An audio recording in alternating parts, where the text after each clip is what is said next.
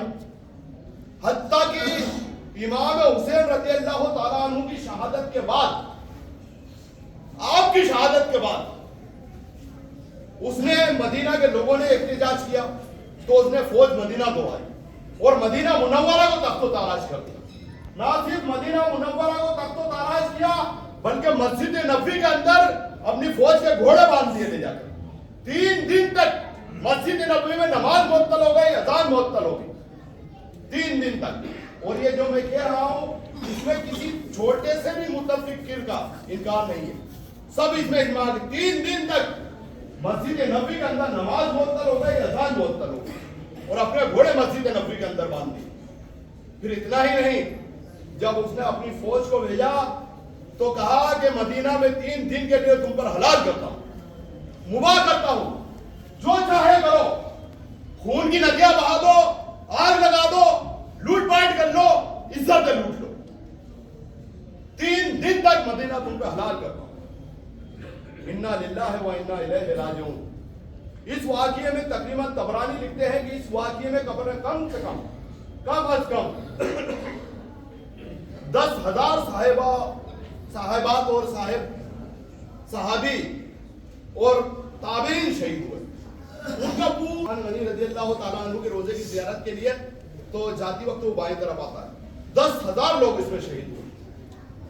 پھر مکہ کے لوگوں نے احتجاج کیا تو اس نے فوج مکہ دوڑائی، یا خانہ مسجد نبوی کی بے حرمتی کی، وہاں خانہ کعبہ پہ منجنیق سے آگ کے گولے پر گرائے اور خانہ کعبہ کا گلاف بھی جلا دیا اور خانہ کعبہ کو نقصان پہنچا۔ اب بتائیے امام حسین نے تو حق کے لیے پرچم بلند کیا تھا، ان کو شہید کر دیا گیا، مسجد نبوی سے کیا دشمنی تھی، خانہ کعبہ سے کیا دشمنی تھی؟ 39 سال کی عمر میں یہ بیٹھا غنی پلید یزید سن 61 ہجری 60 میں بیٹا، 61 ہجری کے 10 تاریخ کو تو حضرت علی مقام حضرت امام حسین رضی اللہ تعالیٰ عنہ کو شہید کر دیا۔ 62 ہجری میں مدینہ پہ حملہ کر دیا، واقعہ حرا کے نام سے درج ہے۔ 63 ہجری میں کعبہ خانہ کعبہ کو جلا دیا۔ ادھر خانہ کعبہ جل رہا تھا، ادھر یہ دمشق سے بھیج کے احکام بھیج رہا تھا، ایسا کرو ایسا کرو۔ مدینہ میں اس کا ایک گورنر سپاہ سالار مر گیا تو اس نے دوسرا اپائنٹ کراؤ۔ ادھر خانہ کعبہ جل رہا تھا، ادھر اس کو فلنج کا درد ہوا اور واصل جہنم ہو گیا۔ لوگ سوچتے ہیں کہ توبہ کر لی ہوگی اور دفاع کرتے